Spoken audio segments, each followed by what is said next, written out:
Salut les 120 premiers arrivants, bonjour à vous. Toujours autant désagréable ce petit moment d'attente, parce qu'il y a quand même un petit moment de latence entre le moment où tu déclenches le live et le moment où vous arrivez. Et t'as l'air comme un con derrière ton écran, en train de te regarder.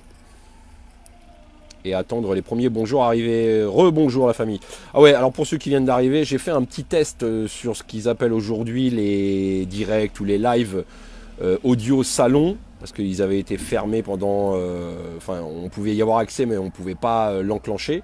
Et là, apparemment, ils l'ont mis en place Facebook. Donc ça, c'est une première chose au niveau de Facebook. Donc on fera un petit test ce soir. S'il y en a qui veulent intervenir, débattre, discuter avec cohérence, cordialité, vous serez les bienvenus, on se fera ça tout à l'heure. Deuxième chose, Facebook. Alors comme beaucoup d'autres copains liveurs ou suivis sur le réseau Facebook, on a perdu tous 90% de nos abonnés sur les profils. Fly a été le premier à donner l'alerte. Moi j'ai 80 000 personnes qui ont disparu aussi, mais qui sont toujours présentes apparemment. Donc apparemment c'est un bug de Facebook, peu importe. L'important c'est les partages et ceux qui sont présents. Et ceux qui ont la possibilité de regarder et de partager. Voilà, ça c'était deux petites informations par rapport à Facebook. La troisième, c'est que je l'ai affiché. Vous êtes aujourd'hui 246 000 à suivre la page. Je vous remercie. Vous êtes les acteurs principaux, les actrices principales de la page. Et sans vous, elle n'est rien. Sans vous, je ne suis pas grand-chose non plus. Et les informations ne seraient pas partagées. Donc un grand big up, un grand bravo à vous tous. Je voulais vous le redire encore une fois. Aujourd'hui, je voudrais juste parler de mon intervention chez Morandini. Je tiens à préciser pour pas mal de personnes que quand je vais chez Morandini, je ne parle pas à Morandini. Je ne parle pas aux espèces d'hommes politiques là qui se trouvent sur le plateau. Je ne parle pas à tous les convaincus qui me connaissent, que je connais, avec qui on a l'habitude d'échanger, parce que ce que je dis, c'est exactement les discussions que je peux avoir. C'est pas des choses que j'invente. Je n'y vais pas avec ma propre parole. J'y vais avec un malaxe de tout ce que je peux entendre. J'y vais pour parler à des gens qui n'ont pas un autre discours que celui qu'on lui propose tout le temps. Voilà, t'as toujours les mêmes mecs à la télé, t'as toujours les mêmes spécialistes, spécialistes du Covid, spécialistes de la pénurie d'essence, spécialistes de la guerre en Ukraine, spécialistes de tout ce que tu veux, spécialistes du slip en mousse, le même mec qui est capable de parler sur tous et les mêmes sujets. Si moi je vais sur un plateau télé ou si j'interviens dans les médias quand on m'en donne la possibilité, c'est pour aller essayer de parler à des personnes qui n'ont jamais vu ma gueule, qui n'ont jamais entendu un autre discours que celui qui lui est imposé, que celui qui lui est vendu sur l'ensemble des médias mainstream. Voilà, j'y vais pas pour me faire dorer la pilule non plus. Que les choses soient claires, j'y vais pour, comme l'autre jour quand je vais dans un tabac et que le mec me regarde, il me dit c'est pas vous qui êtes passé à la télé, je lui dis oui, je le connais pas, je l'ai jamais vu, il a trouvé très intéressant ce que j'avais à dire. Voilà, c'est ce genre de personne à qui je m'adresse en espérant créer un tilt dans le cerveau, parce qu'à vous j'ai pas besoin de le faire, vous êtes convaincus, que eux puissent être convaincus sur autre chose que ce qui peut leur être proposé. Voilà. Maintenant, je voudrais vous remercier parce que j'ai reçu beaucoup de messages.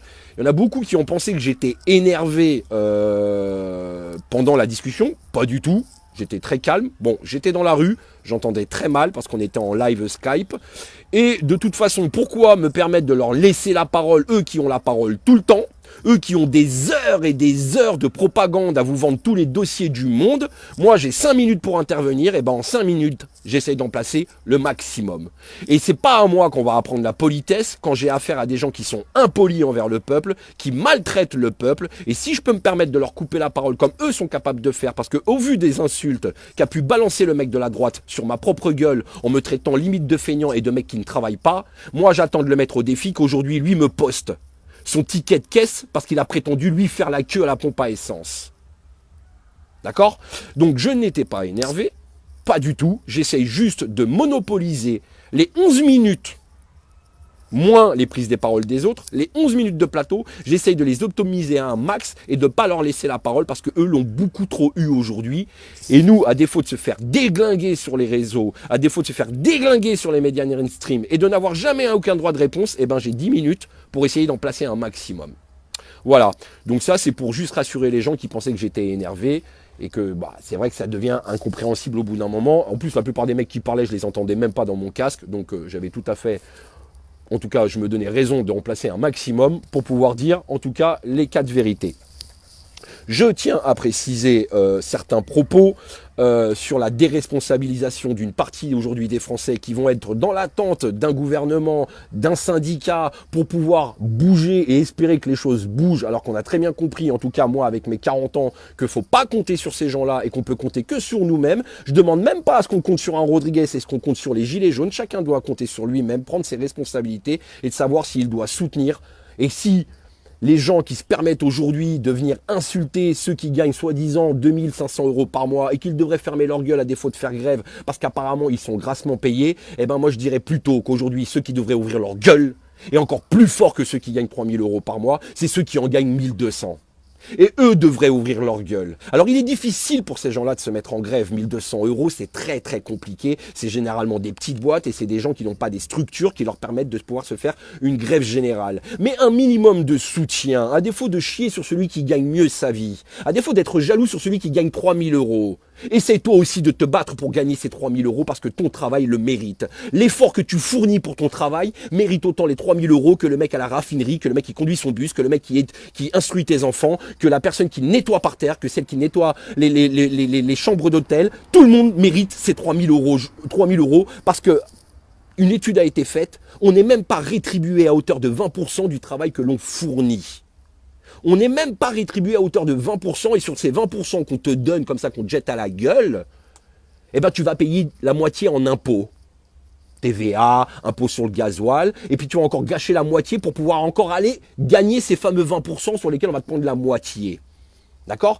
Alors moi je demanderais juste à un moment donné un tant soit peu de solidarité, parce que c'est pas le gouvernement qui va nous envoyer les flics qui vont nous amener de la solidarité, c'est pas les grands patrons qui vont nous amener de la solidarité. Et aujourd'hui, quand on voit la puissance d'un groupe de mecs qui a décidé de se bouger le cul, qui sont dans les raffineries et qui sont capables de faire trembler un gouvernement, qui sont capables de faire trembler un patron, parce qu'ils ont juste compris que le patron, sans ses employés, il n'est rien. Un tant soit peu, les employés s'ils n'ont pas de patron ne sont pas grand-chose peut-être. Mais en tout cas, le patron, il ne fera pas de millions sans ses employés. Il ne fera pas des millions et des milliards d'euros en payant 1200 € les gens. Vous comprenez? Donc à défaut de chier sur celui qui gagne plus, vous voudriez quoi? Qu'on se batte pour qu'on soit à la ramasse? Pour qu'on se batte, qu'on se nourrit tous moins? Qu'on soit tous à la planche? Qu'on soit tous à 1200 €? C'est ça pour ça que vous trouvez les gens intéressants? De venir chier sur le mec? Et ben même si le mec il gagne 5000 €. Je le dis parce qu'il y en a beaucoup qui me crachent sur la gueule, anti-patron mes couilles. Le mec qui gagne 5000 €, qui a tué personne, qui a truandé personne, qui n'a volé personne, et ben moi je le respecte. S'il a gagné ses 5000 € à la force de son poignet, à la force de son travail, à la sueur qu'il a laissée sur son front, je le respecte et moi j'aimerais bien devenir comme lui. Et j'aimerais bien que tous les travailleurs en France puissent gagner l'argent qui leur est nécessaire pour pouvoir les emmener jusqu'à la fin du mois et accessoirement un petit plus, tu vois, comme je disais, les emmener au cinéma.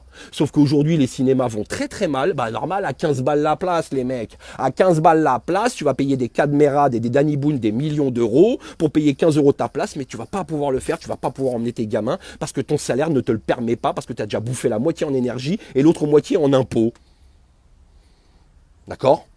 Alors moi, j'ai pas je peux pas aujourd'hui, j'ai envie d'une grève générale, j'ai envie aujourd'hui de voir si, parce que on demande aux Gilets jaunes d'être solidaires des raffineries et des gens qui travaillent dans les raffineries. Nous sommes solidaires de ces personnes-là. Qu'en est-il aujourd'hui de la solidarité intersyndicale ? Cette espèce de corporation de syndicalistes qui, à l'intérieur même de ces corporations, vous allez avoir d'autres corporations, CGT Énergie, CGT Éducation, CGT 9.4, CGT 7.7, CGT 9.3, CGT 7.5, et CGT je sais pas quoi, CGT Commerce, et CGT sans parler des autres, vous voyez ce que je veux dire? Donc dans cette espèce de corporation qui se retrouve avec de multiples corporations, tu sens même pas la solidarité de dire putain, il y a des mecs qui sont en grève, il y a des mecs qui sont en grève, ils vont se faire déglinguer encore une fois par le gouvernement qui, à défaut de répondre à leurs attentes, va leur envoyer les flics pour les déloger et les forcer à se mettre au travail. Ils font quoi là? Il fait quoi le monsieur à moustache qui prend 15 000 balles par mois, qui a envoyé les mecs au casse-pipe pendant 2 mois en 2019 pour qu'au final, à défaut, on va se taper les retraites dans le cul et que derrière, ils auront perdu 2 mois de salaire? Elle est où la solidarité, ne serait-ce que intersyndicale? Mais je parle de tous les corps de métier qui sont syndiqués et qui ont une puissance syndicale pour aujourd'hui faire trembler le gouvernement et faire tourner l'hélicoptère à l'Élysée. Parce que moi, je suis solidaire. Ma petite gueule tout seul, elle va rien faire. L'ensemble des gilets jaunes, nous sommes solidaires. Pourtant, on n'a pas été très solidaires hein, de la part... Attention, quand je dis syndicat, je parle des lumières. Hein, vous savez, les élites. Hein, je ne parle pas de ceux qui sont dans la rue, de tous les copains que je connais aujourd'hui qui sont syndicalisés et qui sont sur le terrain et qui se battent tous les jours. Je ne parle pas de ces gens-là. Je parle de ceux qui dirigent. Eh ben, il faudrait qu'aujourd'hui, ceux qui sont en bas là, de l'échelle dans les syndicats puissent s'émanciper de ces personnes-là, prendre aujourd'hui le devant. Et je sais qu'il y en a certains qui le font pour pousser d'autres camarades à se mettre en grève et à soutenir ceux à qui on va venir mettre sur la gueule encore une fois. Voilà la famille. Je voulais juste rajouter ce complément d'enquête. Lapsus, c'est jeudi soir, c'est peut-être l'émission. Ah non, c'est demain soir. Je voulais juste rajouter ce petit complément où il m'a été impossible de pouvoir, face à ces espèces de branquignoles qui savent tout mieux que tout le monde. Moi, j'ai pas la prétention de tout savoir. Moi, je suis un citoyen. Et si j'en chie, d'accord, si j'en chie, eh ben, je prends mon mal en patience.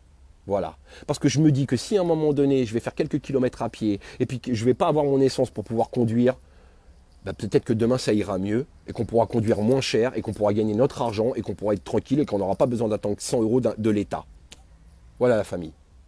Ok, tu dois avoir une triste vie, toi. Ouais, David, bah, tu dois avoir une vie aussi triste que la mienne pour venir suivre un mec aussi triste que moi. Donc je te retourne le compliment, mais en tout cas, je te rassure, je suis beaucoup moins triste qu'il ne fut un temps. Je rigole même de voir ce qui se passe. Par contre, toi, t'as pas l'air triste de payer ton litre à 2 €. Bah écoute, bonne route et bon appétit, mon gros.